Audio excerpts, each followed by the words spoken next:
move straight to your talk. Yep. Thank you. Okay, so, all right, welcome to Cat Theory webinar series. And this week, we're really excited to hear from Nongnuch Artrith, who is a research scientist in the Department of Chemical Engineering at Columbia University and Brookhaven National Lab. And her research focus is on machine learning and atomistic simulations for energy applications, which is super relevant for the work that we do here at DTU. She got her PhD from Bochum University with Jörg Baylor for the development of machine learning models for applications in material science. And then she did postdocs at MIT and UC Berkeley with Alexei Kopak and Cedar. And in recognition of her work, she has been named a Scialog Fellow for Advanced Energy Storage. And so with that, then I'll just move the mic to Nong here. So we're really looking forward to this talk. Thank you so much, Karen, for the kind introductions, and also hello everyone, and also thanks also Nishin for also organize this series. I'm very happy that I can be part of this. So before I start to walk to my talk, so I hope you all are well and stay safe during the COVID situation now. I know that this is really getting maybe not really better in this winter, but hopefully next year will be better. So as Karen already showed this, my name is Nong Artrith. I'm a research scientist in the Department of Chemical Engineering at Columbia University. So in this lecture, I will give an overview of our research and also a short tutorial related to the modeling of complex material for energy applications using the machine learning framework that we develop and make available for the scientific communities. In general, our research activities focus on computational methods to understand and design low cost and efficient materials for energy applications. For example, here for energy conversions, CO2 reductions, and also energy storage. But today, because of the time, and I also want to fit with the your department, so I will only focus on the example of energy conversions. So our method developments, including machine learning framework to, for example, speed up larger scale atomic simulations of complex nanomaterials. For most projects, we are collaborating with experimental colleagues and also other computational scientists with different expertise. So maybe you're familiar with this cartoon. As you know that many energy conversion processes are based on reactions at interface that can be very complex and very challenging for simulations. Here, this is a cartoon of electrocatalytic CO2 reductions. To model such a complex process, we have to have the model that necessary to, for example, to describe the complicated phases such as liquid, solids, and interfaces. This is difficult with first principle, or for example, in this community like DFT, because of the requirement of the length and also time scale for the simulations. Over the last years, we have therefore been developing machine learning models or machine learning potentials based on artificial neural network. So the early work of the development of the method was done when I was in Bochum, Germany with Professor Baylor. For example, the extension of, the Baylor-Palinello methods. So what I did is that the extension to many chemical species, also including the long-range electrostatic interactions in 2011. The technical details can be also found or can be found in original publications here. In this talk, I will briefly give an overview of the methods. So I believe that some of you already maybe have heard from Professor Peterson before, I guess. Here, machine learning potential for complex materials. The general approach is to use machine learning for the interpolations of, for example, quantum mechanic methods, especially, for example, DFT. So we used it to interpolate the energies to construct a continuous, efficient, and accurate potential energy surface. And the resulting in machine learning potential then can be used in applications for large length and also longer time scales. For example, in MD or MC simulations.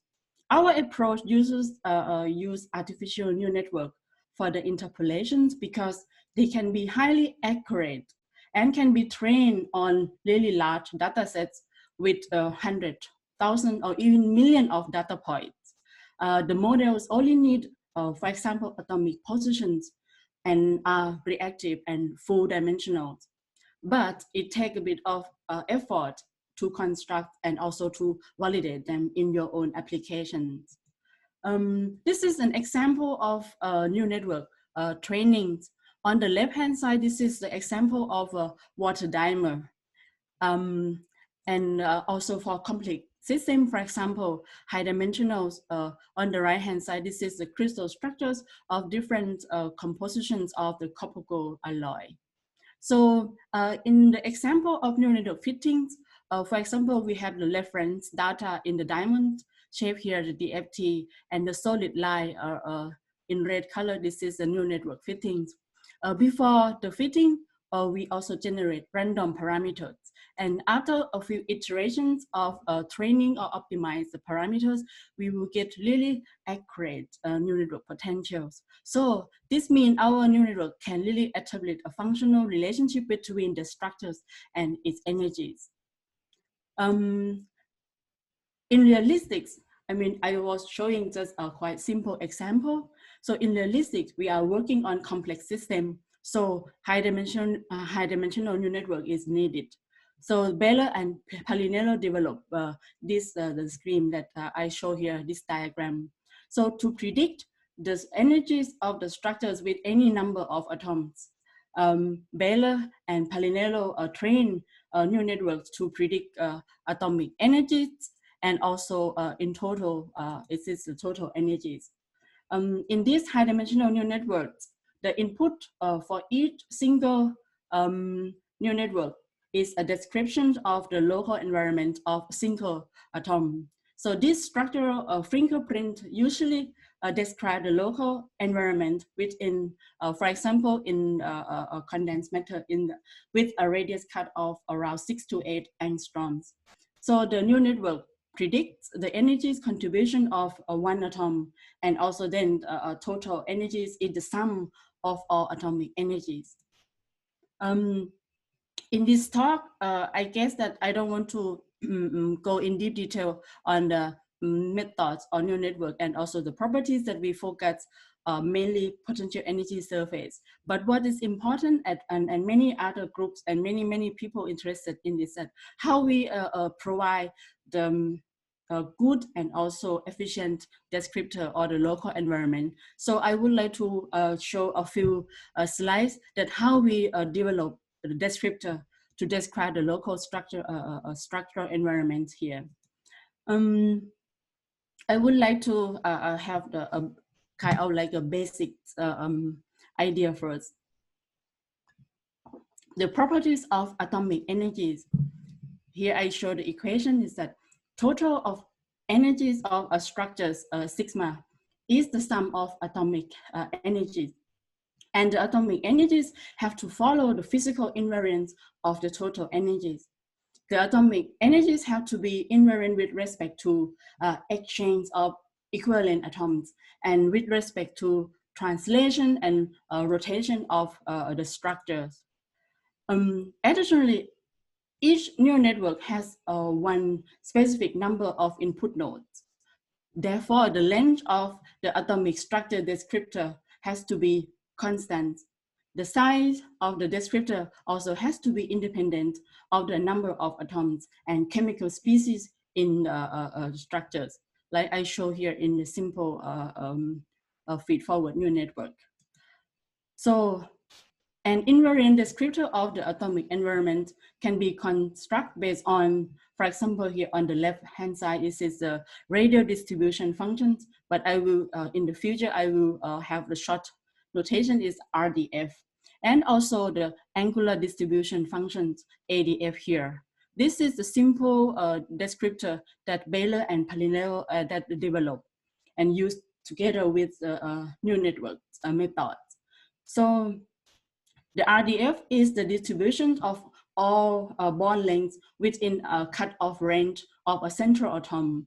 The ADF is the distribution of bond angles here. And Baylor, Palinello, they call this type of descriptor is symmetry functions, just if you are familiar with it. So with this in mind, so we made a list of requirements of the ideal descriptor. So the first one is that the descriptor should be automatic and should not require many tunable parameters. Its accuracy should be systematically improvable. It should be as efficient as possible, and its computational cost should not depend on number of chemical species. That's why in the past few years, during the time that I was working in the SETA group, so we think and we try to come up with this wish list that we have.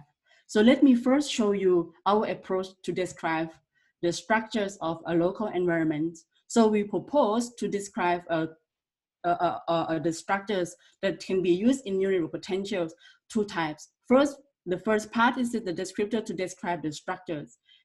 And then the second part is the descriptor to describe chemical species, complex chemical species that we can really use the descriptor for complex materials. So let's slowly walk to the first part. Here, two constructs are systematically improvable descriptor. So we first express the RDF and the ADF mathematically here. In this is the two body. You can see that in these equations, you see that if we introduce also a cutoff of functions. So these are the RDF and the ADF within the cutoff range of atom I. And now we can expand the RDF and the ADF functions in an orthonormal basis set. The RDF and the ADF then are invariant with respect to rotation, translation, and exchange of equivalent atoms, as I showed in the very early slides, so that they can expand. So the expansion coefficient can also invariant and can then be used as descriptor. This is the idea. So what we use as the mathematics that we use, this is we use the expansion coefficient. We use the Shapley basis set. This is the for the two body or RDF, and this is for the three body. This is the ADF here, and this is the simple basic functions Shapley basis set, where T alpha, this is the Shapley polynomial in the order of alpha. The reason that we use is that because of numerical is highly efficient and also very simple when we use in the analytical derivatives, because of later when we want to use it in MD simulation, we also need accurate forces. And this is the structural descriptor in the vector coefficients that we describe. This is a simple and I would like to show the how the visualization of the Shapley polynomials look like. In the A, this is the plot or the diagram. In x-axis, this is the distance function cutoff that we have. Is it in 8 angstroms? Basically, that I just discussed that it's depending on system. Sometimes you can also use a smaller, like a 5, 6, or even longer in gas or a gas phase, maybe 15 angstroms. And this is the function value. And we expand in different order. For example, here the order as 1 in the black black curve here. The second order, red color. And the third order, the third order is the purple. And the fourth is the blue. So the more order, you will have more oscillations. This is the Shapley polynomial. And on the B, this is just corresponding basic functions. You only need it when you would like to reconstruct a function of RDF or ADF back. Let me show you our benchmark of when we use Shapley descriptor as our descriptor in this. This show example of the simple crystal structures of lithium manganese nickel oxide rock salt structures. This is the discrete RDF in the function cutoff of 8 angstrom. And we introduce the descriptor in B is only 50 numbers or 50 order, and C is 150. You can see that the lower order, we have to describe a panel already something, but not as good as C. This means the more order that we add, the more accurate that we can describe the structures.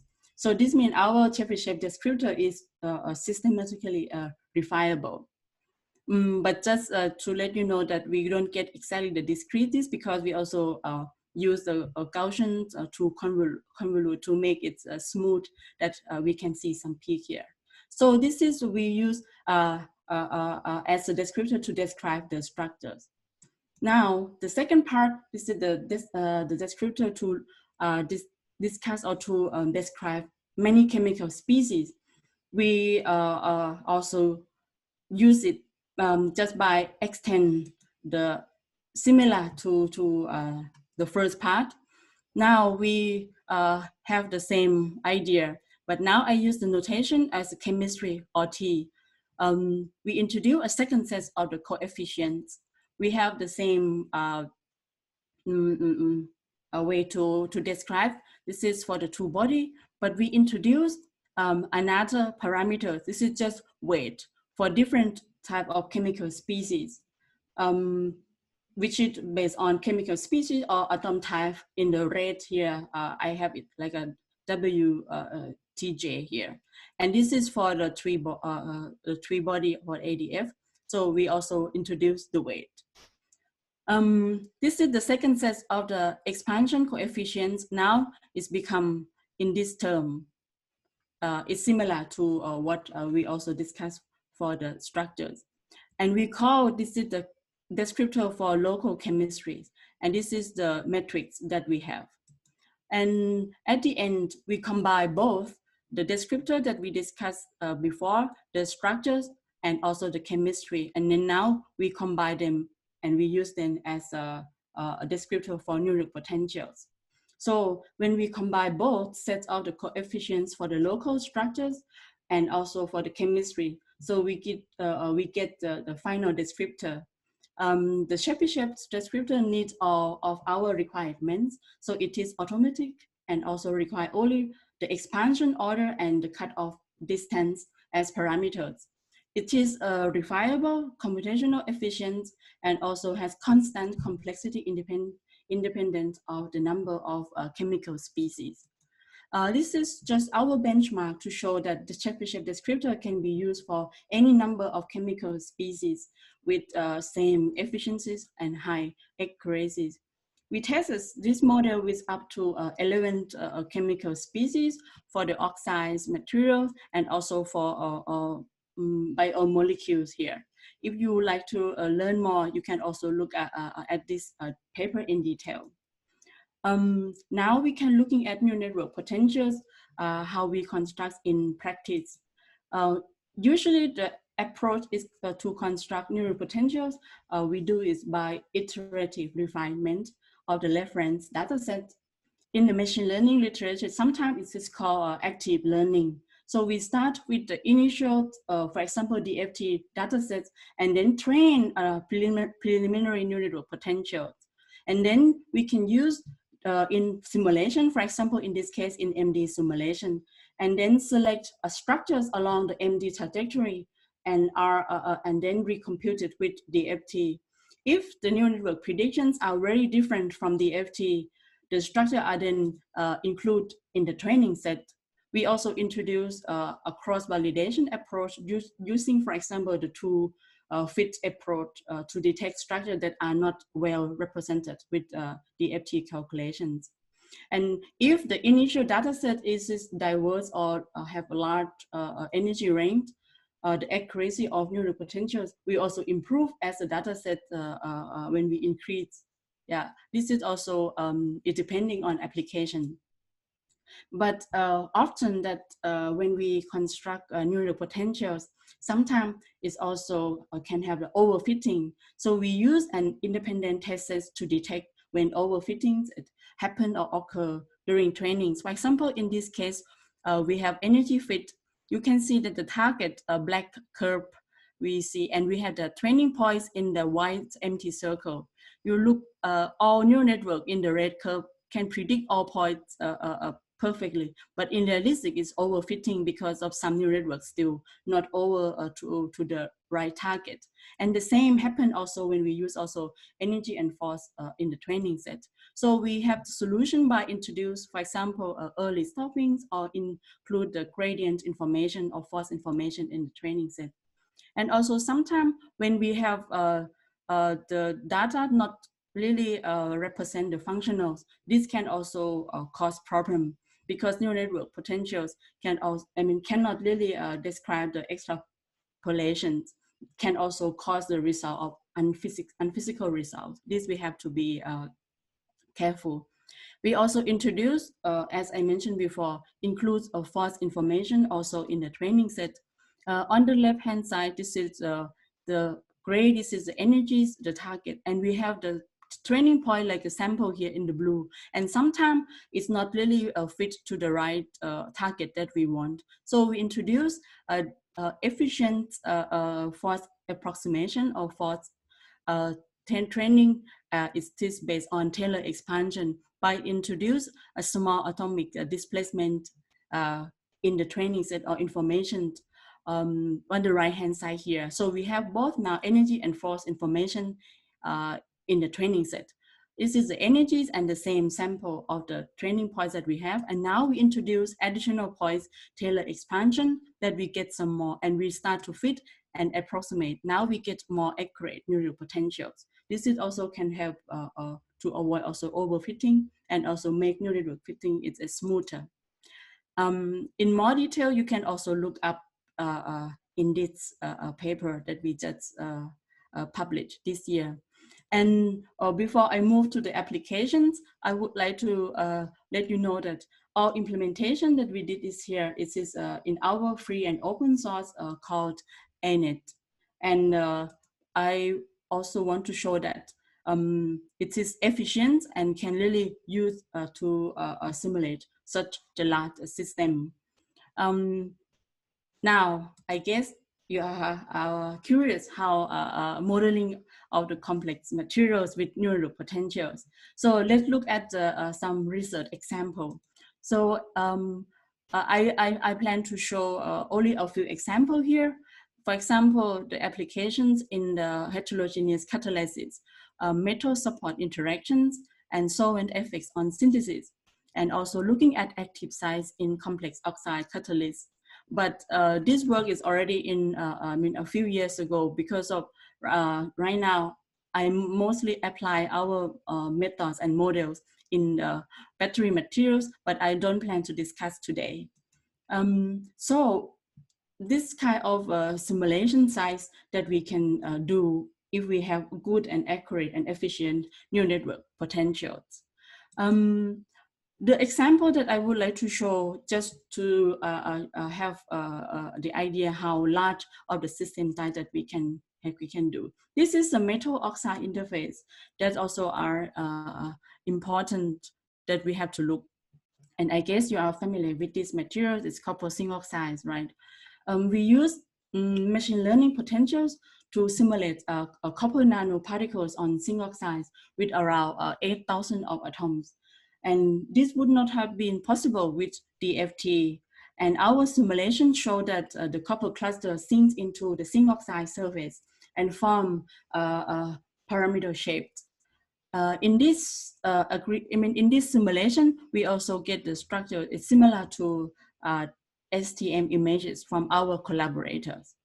And the next example that I would like to show and discuss, the synthesis conditions are also important, right, for the properties of catalyst materials. So we look at the interesting cases, for example, copper gold nanoalloys in solution. So this is a water. We use as example. So copper nanoalloys are efficient and stable catalysts for oxygen reduction reactions and also CO2 reductions. I mean, copper itself is already good, but it's oxidized too fast in solution. This is an example from Yang Xiaohuan group that they're looking at the particle size of the catalyst is around 5 to 10 nanometers cluster size in solution. So how can we identify the important compositions and structures? So with neural potentials, we can help or we can investigate such the nanoparticles. This show how we model the nanoparticles, the surface energies and Wolf constructions of this copper gold nanoalloy. First, we generate and we develop the data set with many different types of the surfaces of the structures, including bulk and also nanoparticles and the surfaces. And then we predict the draw of Wolf shape. This is in vacuum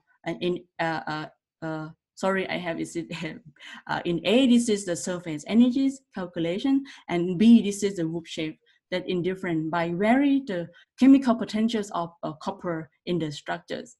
And we predict also based on our machine learning potentials, the neural potential also predict the similar shape like DFT predictions. And in F, this is the nanoparticles in solution, in this case in water. You can see that Wolf shape in vacuum and in water, they have a different particle morphologies. And in atomic structure or atomic scale that we have it here.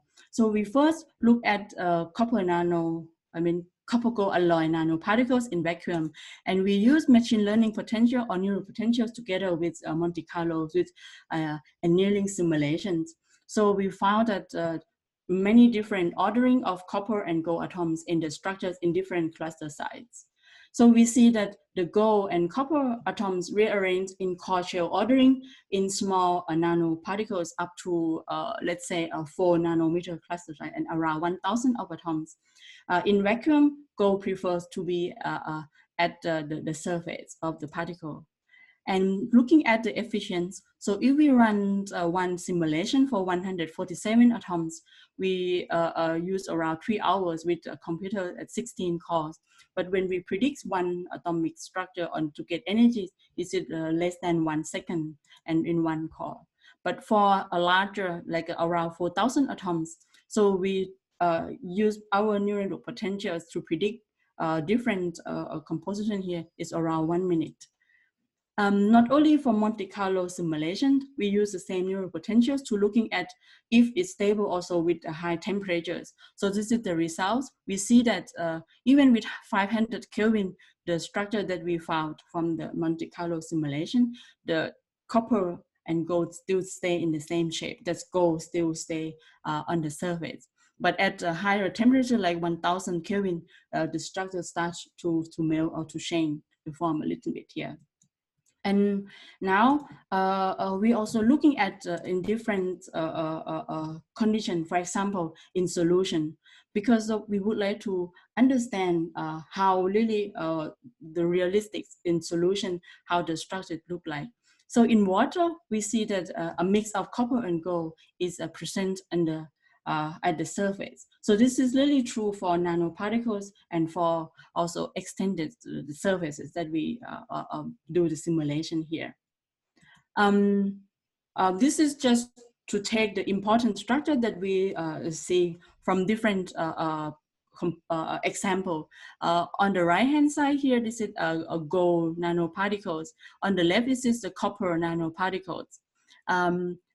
The second one here, this is the core shell in vacuum, and in this, if you follow my mouse here, this is mixed terminate. This is in solution. So we're looking at the now we're looking at the PDOS use DFT, the absorption and also the electronics properties of the nanomaterials with oxygen molecules and also the CO molecule here. So we see that they have a slightly different behavior. So this is important when we model in our simulation, right? We need to get the atomic position and also the condition right, because it is really different. So maybe I don't have time for the third one, but I will just briefly show you we use the same methods, but looking at and find where copper sits in the nano alloy serial oxides, and use machine learning potentials also to find where atoms sit in the serial oxide nanoparticles, and help experimentalists to find the active sites of the structures.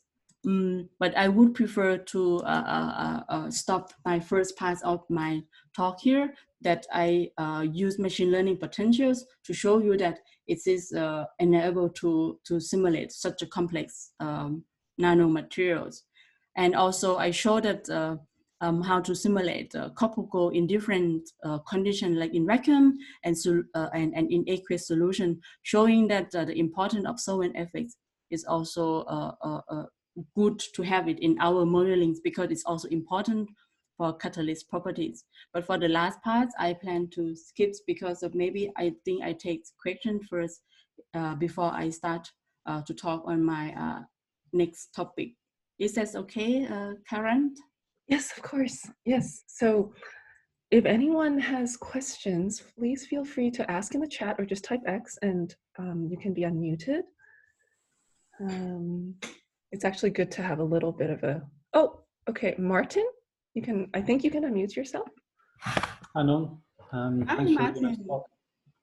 Can I just ask quickly about the multi-species part through descriptor? So if I understand the 2017 paper correctly, the sort of 3 millieV error that you guys give, that's not looking at any sort of out of training set sample. So for a realistic system, how low can you get the errors to go if you're really comparing with out of sample training sets? Okay, this is a good question. Actually, the 3 millieV per atom that we decided, yeah, we also don't know if this is a good or not, but I guess this is good enough that we can use it as a benchmark. Because in realistic is that root mean square error that we have is it just to help us to monitor how good or good progress or good process of our training. At the end, we have to use the potential that we predict here, for example, for the oxide system or for the amino acid to the real application, for example, used in Monte Carlo simulations or used in MD simulation. This would be the right answer if you have good or not good potentials. But what I show as a benchmark that we use our new development descriptor can really, even very complicated materials with many chemical species, we can also handle with the efficient and also accurate root mean square errors compared with the reference data. But if you would like to have the really good neural potentials, we have to use it in the real application, and then we have to validate again. Yeah, no, it's super nice. Thanks a lot. Okay. All right, let's not. Okay, maybe I can do it. Sorry, we just have some feedback issues. So, okay, so we have quite a few questions from Marco Milander. Can the same parametrizations be used for nanoclusters of different size? I.e., can the confinement effect be included? The answer is yes, if we can use the same descriptor for different type of materials, but we cannot use the same reference data set, right? We have to also evaluate and get our materials that you have to still need to develop your own reference data set for your own applications. Because the descriptor that we have it here is universal. We can, like I just showed that it says depending on the order that you add, and also depending on the R cut that you would like to have it. This is the same type of descriptor. But when you want to apply to your own system, you still need to generate your reference data set. This is a key important. Does that answer your question? Yeah, we can use the same descriptor, but we cannot use the same reference data set different application, different materials, we need to generate your own or your new reference database. Yeah. Sorry, in the same question, does that mean we cannot train on small particles and then move to larger particles? Because that would be a fantastic application, that you can work with 20, 30, 40 atom and then suddenly move to a couple of hundred or even 1,000 atom. Oh, actually, this is exactly the objective of our methods. So we train our models with a small number of atoms, even less than 200 of atoms. You can see that my slide that I show, the couple nanoparticles from 13 atoms until even 4,000 of atoms, right? We use the nanoparticle like a less than 200 atoms in the training set, but we have the local environment that's similar, that it can also occur for the larger models, like even the surfaces. I mean, the large, like 4,000 or 5,000 or 8,000 of atoms. Yeah, you can use that. Is there a specific methodical approach towards understanding if the local environment has been already sampled or not? Do you use a standardized workflow method to achieve? Yeah, many groups, they are using like active learning or classification to analyze their database, if they have it or not. Yeah, I think active learning, that can be really very useful and helpful for this kind of application.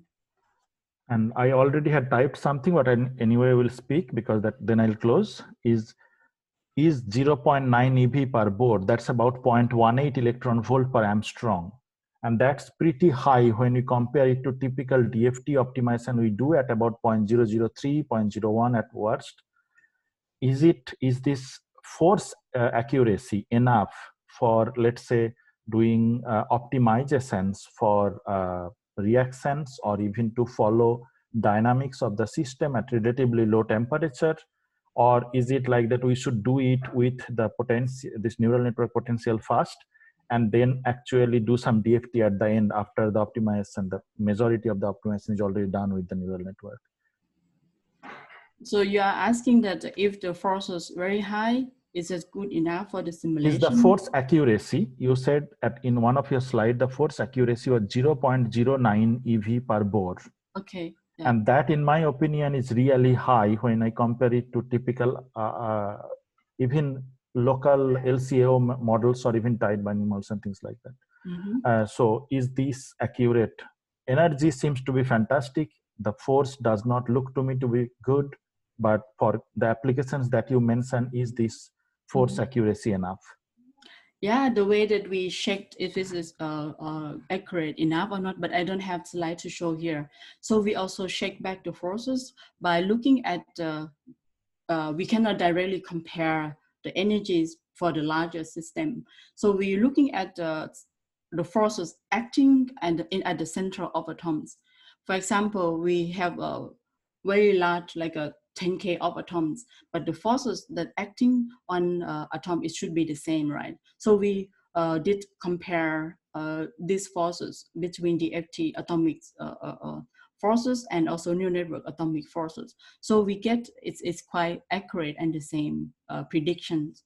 And we also use these forces. I think it is high, but it's also good enough to looking at again the physical properties that we gain, that we would like to learn from applications.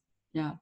So you mean to say if you run MD and do all statistical mechanics, and the noise that you see in the... Yeah. Okay, so that's good. Thank you. Yeah. I know that looking at root mean square error, this is just to help you to learn the progress of your fitting. It doesn't mean that your potential is good or bad. Sometimes you have very low root mean square error. It doesn't mean that your neural network potential is ready to use for application. You always to use them to predict the application you want to do, and looking at the physical properties that you have to check. And the best way is that compare your measurement with experimental measurement. That would be also the way to validate too. Yeah. I guess maybe we can move to the next talk. I mean, this is similar, but in different type of machine learning Okay. Maybe it's also helpful for this room. So I'm preparing. For you who have questions, then we can take them at the very end. Oh, okay. Right. Thank you. Yeah, I think it's a good idea to continue. Okay, yeah. So I decided to also put this topic in this because maybe it's also helpful for the communities. So in the second part of my talk, I will discuss the research related to machine learning for catalyst discovery. So actually I have to say thanks to many pioneers in this room because of many simple physics-based and also intuition-based descriptors of catalytic performance already known. So nowadays we hope that machine learning can also help to identify more complex descriptors to accelerate the discovery of catalysts. So in these projects, we demonstrate how a combination of machine learning of the large first principle calculations that can be used to learn or to extract knowledge from a small set of experimental data. So this project in collaborations with Professor Jing Wang Shen group in Colombia. So we predict catalyst activities and selectivity for ethanol reforming. This is just the motivations of this work that we would like to have to learn if we can provide carbon neutral economy, ethanol economy. So bioreforming is attractive for hydrogen productions. So I don't need to discuss this in this room. I guess you know well already. However, there are also the side reactions that make ethanol reforming inefficient, right? For example, here you can see that good platinum catalyst is always competing reactions that also happen that get additional to the ethanol reformings. So we really wish to have this first reaction, the ethanol reforming, in this equation that we would like to have here that got hydrogens. But in the same time, these two reactions also happen. So these two reactions that are undesigned since they result in the loss of hydrogens and also catalyst deactivation. So we need to looking at maybe better active and more selective ethanol reforming catalysts. In 2006 and 2008, so the Shen group demonstrate that the platinum-based monolayer bimetallic catalysts are promising for ethanol reforming. They investigate two types of catalyst architectures here, looking at the left-hand side with, for example, the transition metals on top and the platinum as a substrate or the catalyst. And the second model, this is the platinum, and also the second layer, this is the transition metals. So in these two models that they can already reported quite good catalysts that they do is in experiment that they provide the transition metals, the titanium as the transition metals, irons, and also nickels. So as a computational scientist, we are thinking like, are Artrith's transition metal is better, or can we also looking at different type of transition metals? So in this project, we are thinking like to search like I don't know, is high throughput or low throughput by looking at the transition metals of the first row of like 3D transition metals. So in principle, we could calculate the reaction profiles for many different catalysts with DFT, right? But for selectivity predictions, we need to know the rate. For the selectivity, we need to know that the rate determining steps. This means we need to know the activation energies for all possibles. For example, like the CC in blue breaking or CO in red here or in orange breaking in the reaction here. So the CC and the CO bond can break after each dehydrogenations. Here are the steps that you can see. There are so many possibilities. There are so many pathways that can happen, right? In this slides or in this work, I just showed just partial reaction networks in many different pathways, and also in many different catalysts with the bimetallic, with the 3D transition metals that I just showed before. So if we have to calculate all possibility here, it also, even for calculations with the FT, it's already take a lot of time, and also it can be also very time consuming. I decided to think like, can we use machine learning to help with this? So I label here in the numbers so you can see it easily. So I have a label here in carbon break or CC break in blue, and orange is a CO bond breaking. So you have here, I list is 1, 2, 3, 4, 5 until 14 reactions in this partial reaction network. And I will also name and speak as a number here of the reactions in the next slides. So we were wondering if we use just simple or some kind of machine learning to help to model directly with together with the experimental data. For example, the experimental data from the activities and selectivity that I showed before. Could we predict the performance of the new catalysts? But the challenge is also happen that the experimental data is very small, or it's really difficult to set up. And if we can use machine learning models for catalysis, for example, we can combine and can use our expertise. For example, we can calculate many different reaction paths and properties that we can really provide thousands of data points from the FT, and then make use of, in this case, just this case as a test case that we have here. The experimental data is only 7 data points.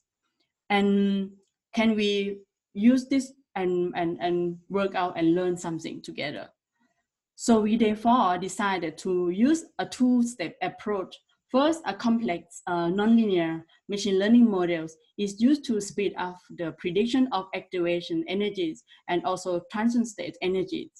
And then a second simple linear model to construct a predictions of reforming activities and reforming selectivities. So we expect that the activity and selectivity are simple functions of the reaction profiles. So we hope that linear model, just the linear models should be good enough.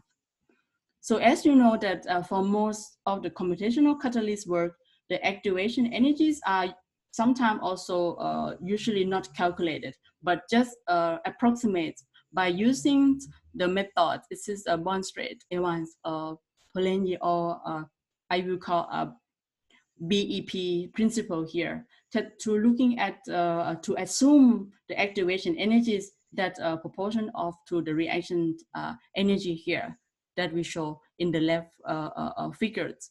Here, I provide the reaction energies in the x-axis, and in the y-axis, this is to predict or to get activation energies. You can see that those kind of the data points that I have, this is all the 14 reactions and different tangent metals. Like I just show you the model, like a top layer tangent metal or the second layer of tangent metals.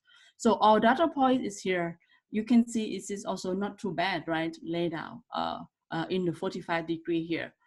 But if we use machine learning here, we combine the models, 2 types of the models. Looking at here the transition state, the energies.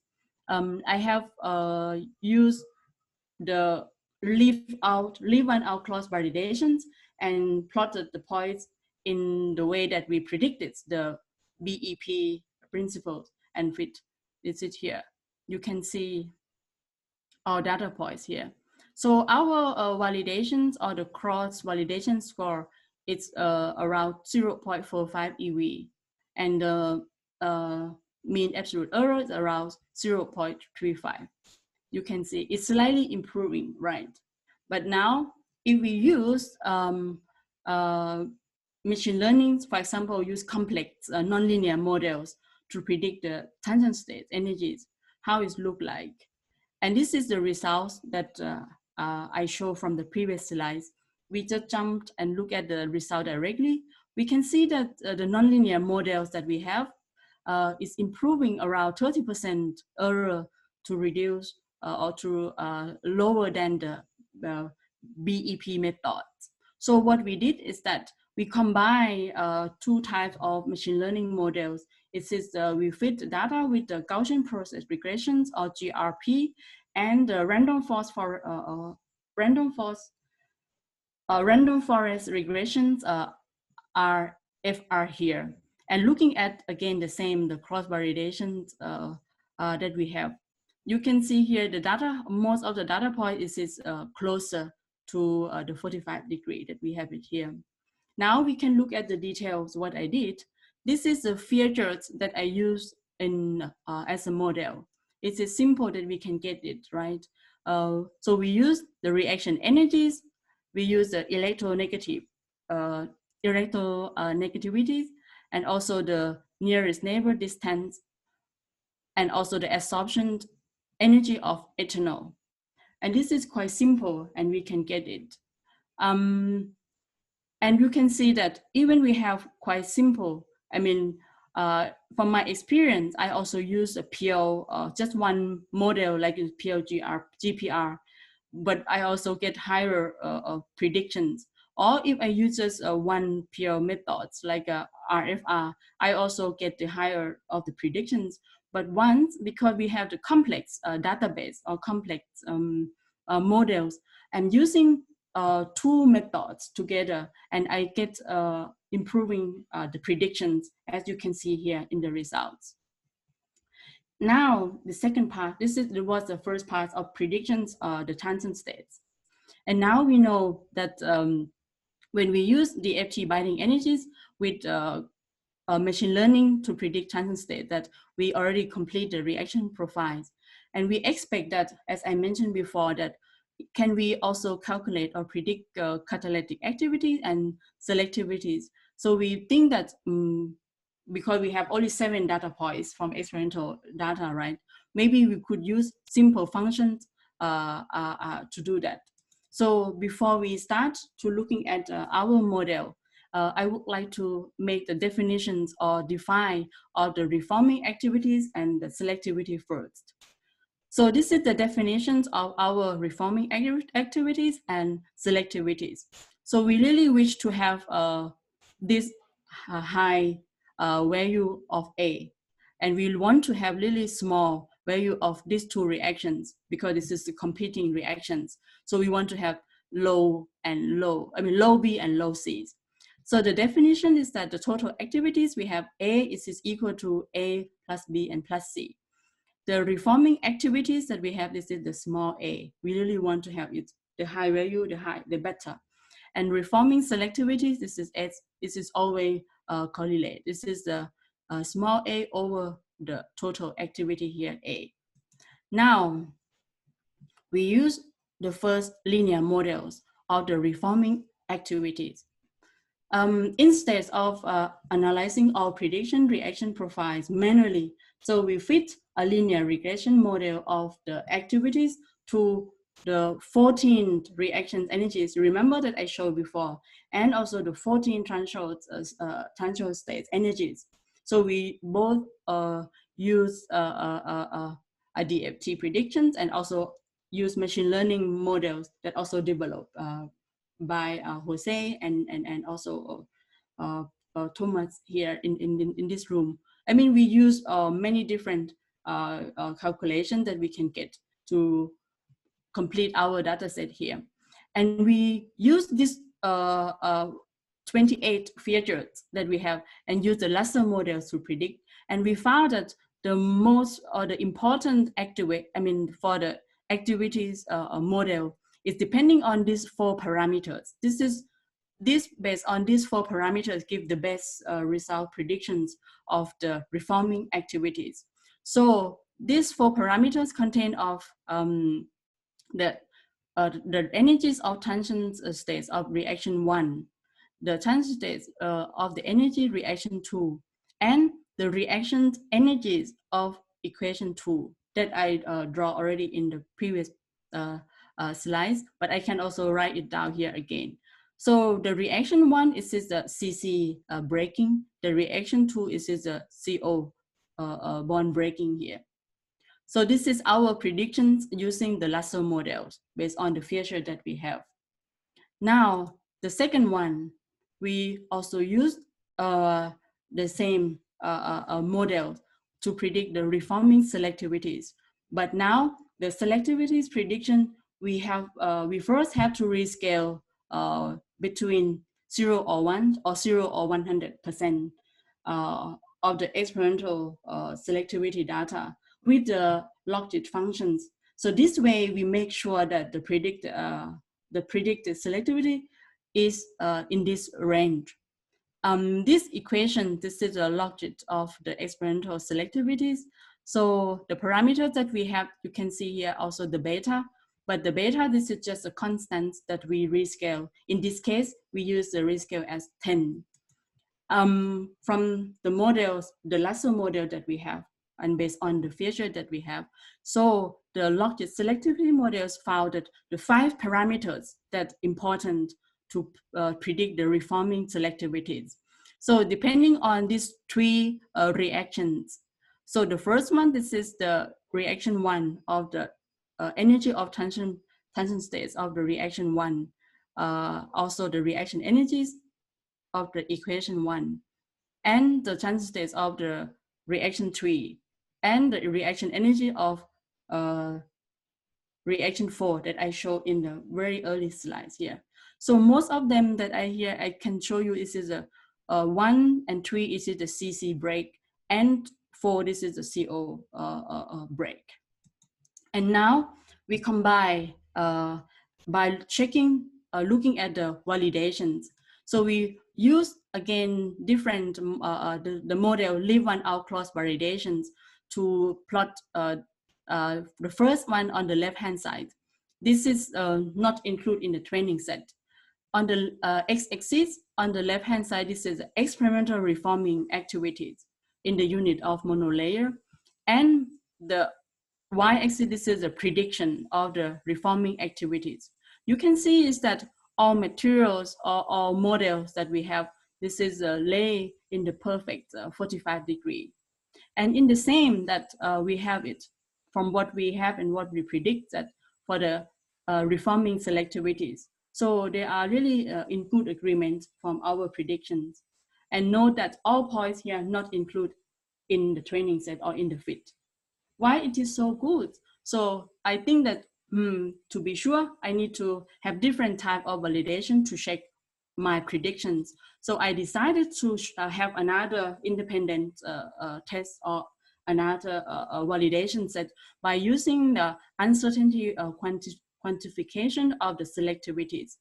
And yeah, so just to remind you again, the selectivity is as model is depending on the 5 parameters in different 3 equations that reaction equation that I showed you before. And our reference experimental data set is only 7 data points.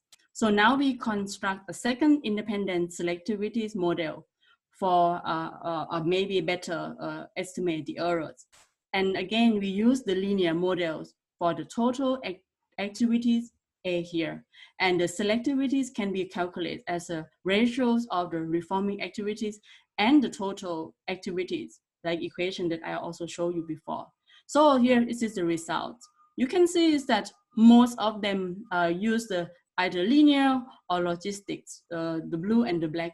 They are really in good agreements in or different models. But only 2 exceptions I can see here kind of have very different predictions. So this means some errors still happen or something that can also improve in our models. And because we only have 7 data points, so maybe we could also go back and check again. I mean, the platinum, zinc platinum here that we see, that this is quite different with the 2 different validation. And also the other one is vanadium, platinum, and platinum. But anyway, I combine both here in the x-axis. This shows predictions of the reforming activities, and in the y-axis, this is the prediction of reforming selectivities. as already known that from Dr. Shen's group, that the best is that in the platinum, cobalt, platinum, and also chromium, platinum, and platinum. But what we don't see and in the Shen group that haven't shown and could also be good candidates. They are at least, for example, in this 4 materials like a cobalt, platinum, platinum, or manganese, platinum, platinum here that I show. But maybe, I mean, as a discussion, because of in our models that we have, we don't consider, for example, the stabilities of the catalyst, and maybe it's also quite hard to predict. And I don't know if it is also feasible in experimental synthesis. Maybe it's just not stable and also just cannot make it. So this we have to have further check. The model that I just show and explain is already on GitHub. If you would like to try and to test in your own database with this kind of reactions, even different reaction, not only just ethanol reforming, even different, you can also modify and play and use. This is free. And if you have any question, you could also contact me. I'm happy to discuss and modify or build up the database together. So it's come to my last slide. This is a summary of my talk. So from the second talk, this is, I hope that the proposed 2-step machine learning models that can help you to see that we can combine large data set of calculations and with the small experimental data that we can learn and something. And also the experimental reforming activity and selectivity could be really fit with simple linear models, and also requiring only 4 or 5 parameters that I show you already, and it can predict also accurately. The activity and selectivity models are also easy or can interpret. So since they are depending only on a few reaction steps, and our predictions, we found that for promising catalysts could be checked, but for example, with experimental validations, but maybe we should also include, for example, the stabilities if it really can be made or not. So finally, I would like to thank my team at Colombia who are working on the development of machine learning potentials at the first part, Chen Wang and also How You Go. But they are develop machine learning models for battery materials. And I would like to also thank my collaborators and also from their support. So collaboration with the Chen Group in Colombia, Dr. Mars Hyberson in BNL, and also Dr. Urban in Colombia too. Not only 3 of them, I also collaborate and working with Dr. Liu, Dr. Wang at BNL, and also Michael Shen and Tom Marlin to develop NIT code. Also Tobias Molleris at the Bayer, that he can also apply and also develop machine learning potentials for pharmacies application. And also the discussion with Professor Peterson from Brown University that we also discussed on machine learning models, machine learning potential methods. And also the last development on our machine learning potential, including force information by April Cooper from the Kastner's group from Stuttgart, Germany. Also thanks the funding and from the OE, and also thanks a computational resource from Exis and from the CFN from BNL. And thank you very much for your invitation and for your attention today. I'm happy to take questions and discussions in this room. Okay, great. Thanks a lot, Nong, for the tutorial and also for showing applications of the AENet method. So there were a few questions that we didn't take from the first part of your talk. So let me first start with that. Shuang Han, thanks for the great talk. My question is not about the ML potential, but I want to know how do you do the wolf construction for nanoalloys, do you calculate the surface energies of alloy slabs based on the nanoparticle surface composition and then do normal Wolf construction, or do you use alloy Wolf construction by Mark's group? By Mark's group? It says Mark. I don't know who that it's is. LD Mark from Northwestern. Okay, actually, no. Actually, let me start with the how to construct couple alloy machine learning potentials first. So I first start from the small unit cell from bar structures, the pure copper and pure gold, and also the mixed composition of from the three crystal structures that I showed before. You remember copper 1 gold 3, copper 2 gold 2, and copper 1 gold 3.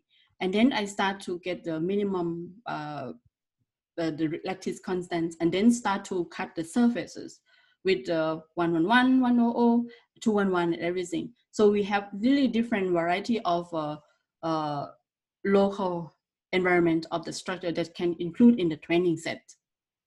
And then once I have it that, I will start to run fit and get the preliminary neural network potentials and use it in, for example, Monte Carlo simulation or MD simulations. And then I used my iterative refinement potential diagram to compare the predictions of the neural potentials. If it get very close to DFT, so this already mean I don't need to include that structure in the training set, but it is very different from the DFT prediction. So this means it's not included in the training set yet. I have to put it back. So I did that a few iterations until I get the good neural potentials to also predict for larger models, like I show and present before. Okay, great. The next question is by Shuping Chin. Thanks for the great talk. Are there any other methods to avoid overfitting besides early stopping? Yeah, actually, there are a few already. So maybe I should go back. The answer, yes, there are the methods. I can send you the methods that we are also thinking to implement it in our code too later. There are many methods to use it to introduce. I just think is that from how to explain from practicals. So we will observe, for example, if the energy, if again, root mean square error that we use, this is for to observe how the fitting in good progress or is this really bad, right? And this is like a practical that we are looking at. If we have to divide it, our data set in two parts. The first part is to train, and the second part should be independent, not included in the training set, is it the tests, just to predict and to looking at if we have really a good low RMSE, but suddenly our root mean square error of the test set is going high, going up. This means it's already start to have overfitting. So we can implement the methods that can introduce the earlier stopping at that before start overfitting.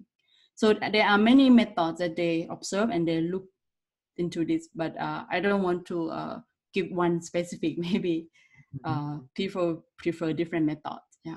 Okay. And the second question is the combination of GPR and RDF. Is that based on experience or trial and error? This is very good question. I think first I would like to use just one, but it didn't. It turned out like this is okay, it's good, but the prediction not great. But because of our model or our database, it's quite complex, right? Then I said, why don't we just try different models and combine? And it turned out that it's combined, it's get the best prediction. Yes, I would say it's just try and error and test, not based on experience, but then now I think now it's become my experience, I would say. from complex data, sometimes we cannot use just one nonlinear models to predict and to get the best. But when we combine many different models to address the complex or to really learn the complex database, it's getting better. Yeah. So I had a question about the alloy water simulation. So I was wondering the underlying training was done based on ab initio MD simulations? The alloys is originally based on just DFT optimizations at the 0 Kelvin at the beginning. But then once we get the neural potentials, and then we use in MD simulations. And then we also get the data from the predicted by neural potentials in MD simulation that we use it. Also recalculate like a single point calculation of that MD simulation back and include in the training set. You could also generate by MD simulations, but you have to recalculate your trajectory or each frame with the same accuracy of the data set that you have already before. Because otherwise you will have two different, if you use WAS, for example, you will have different in-car, the accuracy or the energy cutoff or the K points is different. It also cannot combine two different sets of data, right? Yeah, I was wondering, so the water, is that some sort of a cluster of water molecules? And how, so the interaction between the water and the metal, is that so that is based on some DFT calculation? From this one, it is a DFT calculations, but we also run machine learning MD simulations too. Sure, but that's, but that's based on the, so was that done with some sort of a, so that was based on a GGA functional with some dispersion, or was it just some PBE or something? Just a PBE plus van der Waals correction. Okay, okay. I wonder if I could, can you hear me? Sorry. Yeah, yeah. You can I wonder if I could follow up on that. Like, what's the physical reason behind the copper kind of being favored in the presence of a solvent? Because actually copper is already good catalyst, but in the experiments that they show that, for example here, it's oxidized too fast in, you can see from my, the very previous slides here, right? The copper, this is what is it? This is a light blue color here. It just look like it is a good catalyst at the beginning, but then it's suddenly it just oxidize or it's not stay long in the reactions. That's why in Yang Xiaohong group, she just introduced another type of tungsten metal to stabilize the catalyst, it stay longer in the reaction. But in realistic is that it's not just in vacuum, so they also have a solution in the experiments. That's why I think the simplest, I just use the water as an aqueous solution as a model. So in your simulations, there's an interaction between water and copper that tends to make it more stable at the surface. I think I don't have just pure copper and water. I directly have the copper gold and water interactions. And the impact of solvents is to stabilize more copper at the surface, right? I think the idea of looking at the solutions in the structures because of the alloy, that how the copper alloy is look like in interact with the solution. But you are right that copper try to interact with water because of when in vacuum it's only go on the surface. But when we have solution, is that copper like to come out to interact with the oxygen in water. And if we have only copper, maybe it is also can stabilize. Yeah. Thank you. It's a good question. Yeah, I can take a look at this. Okay, great. Okay, so the next question is by Marco Melanda. The equation for predicting selectivity seems to provide negative selectivities for small barriers and thermoneutral reactions. How should this be understood? Okay, I have to go back. Sorry, I don't know how to go to the right. Okay. Okay, the selectivity. This is activities and this is the selectivities. Yeah, so I guess the question is, it seems to provide negative selectivities for small barriers and thermoneutral reactions. So if you take this equation and then you assume the reaction to be thermoneutral and you have very small barriers, then this would predict negative selectivities. Actually, we have around 1.2%. I think, do you think this is negative? I don't think we have negative. It should be at 0 to 100%, the prediction from the equations. So these parameters, or this term and this term, should have larger value than in the negative term that I have it here. So from my predictions, it is always fall out in 0 to 100% that I show. Yeah. Okay. Maybe I can ask just like one last question, because I think time's basically up.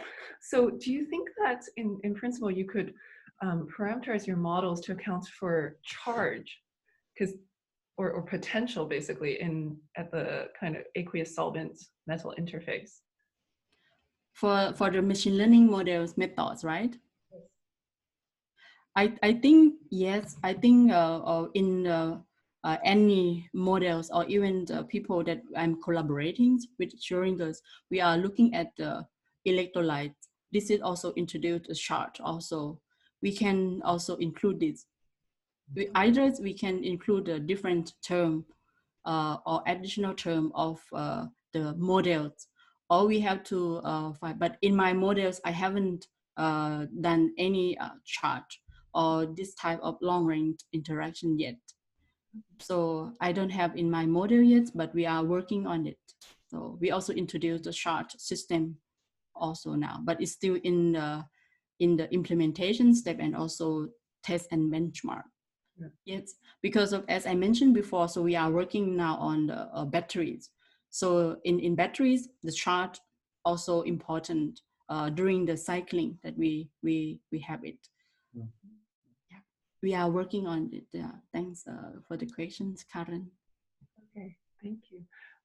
So I think that's it. So I mean, thank you again for giving us this really like introductory, but also like very interesting research talk. So we're really grateful for that. Yeah, so I hope